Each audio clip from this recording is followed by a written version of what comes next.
नमस्कार दोस्तों, आज हम बात करेंगे 2026 के कुछ popular free AI voice tools के बारे में। अगर आप YouTube videos, faceless channels, shorts या एजुकेशनल कंटेंट बनाते हैं तो ये टूल्स आपका काफी टाइम बचा सकते हैं। तो बिना टाइम वेस्ट किए शुरू करते हैं। सबसे पहले समझते हैं एआई वॉइस होती क्या है। एआई वॉइस या टेक्स्ट टू स्पीच टेक्नोलॉजी आपके लिखे हुए टेक्स्ट को ऑडियो में कन्वर्ट करती है।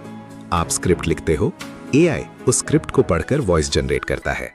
आजकल एआई वॉइसेस पहले के मुकाबले काफी नेचुरल लगने लगी हैं। इसी वजह से YouTube क्रिएटर्स, टीचर्स और बिजनेसेस इसका यूज कर रहे हैं। लेकिन एआई वॉइस और रियल ह्यूमन वॉइस में अभी भी कुछ डिफरेंसेस होते हैं, इसीलिए आउटपुट को हमेशा सुनकर चेक करना चाहिए। अब बात करते हैं 11 लैब्स की। एआई वॉइस इंडस्ट्री में 11 लैब्स का नाम काफी पॉपुलर है। इसकी सबसे बड़ी खासियत है नेचुरल साउंडिंग वॉइसेस। कई क्रिएटर्स इस टूल का यूज नरेशन और स्टोरी टेलिंग वीडियोस के लिए करते हैं। अगर आप फैक्ट्स, मिस्ट्री या डॉक्यूमेंट्री वीडियोस बनाते हैं तो natural voice audience experience improve कर सकती है। 11 लैब्स मल्टीपल लैंग्वेजेस सपोर्ट करता है और हिंदी वॉइसेस भी अवेलेबल हैं। लेकिन फ्री प्लान में यूसेज लिमिट्स हो सकती हैं, इसीलिए क्रिएटर्स को अपनी रिक्वायरमेंट्स के हिसाब से प्लान चूज करना चाहिए। अब बात करते हैं कैपकट एआई वॉइस की। कैपकट सिर्फ वीडियो एडिटर नहीं है, इसमें टेक्स्ट टू स्पीच फीचर भी मिलता है।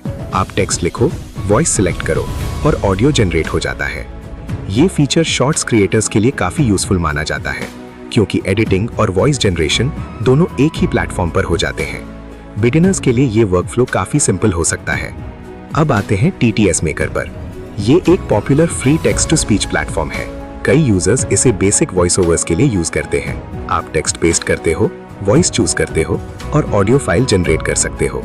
अगर आप नए क्रिएटर हो और फ्री ऑप्शन ढूंढ रहे हो तो ये एक यूजफुल स्टार्टिंग पॉइंट हो सकता है, लेकिन आउटपुट क्वालिटी वॉइस और लैंग्वेज के हिसाब से अलग हो सकती है।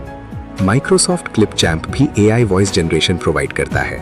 ये माइक्रोसॉफ्ट इकोसिस्टम का हिस्सा है। इसमें मल्टीपल एआई वॉइसेस और एक्सेंट्स अवेलेबल होते हैं। कई यूजर्स प्रेजेंटेशंस, ट्यूटोरियल्स और एजुकेशनल कंटेंट के लिए इसका यूज करते हैं। इसका इंटरफेस बिगिनर्स के लिए काफी सिंपल माना जाता है।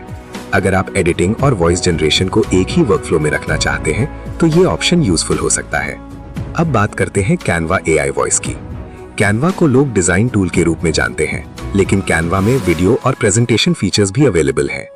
एआई वॉइस फीचर के साथ आप प्रेजेंटेशंस और एजुकेशनल वीडियोस के लिए नरेशन जनरेट कर सकते हैं। ये स्पेशली टीचर्स और एजुकेशनल क्रिएटर्स के लिए यूजफुल हो सकता है।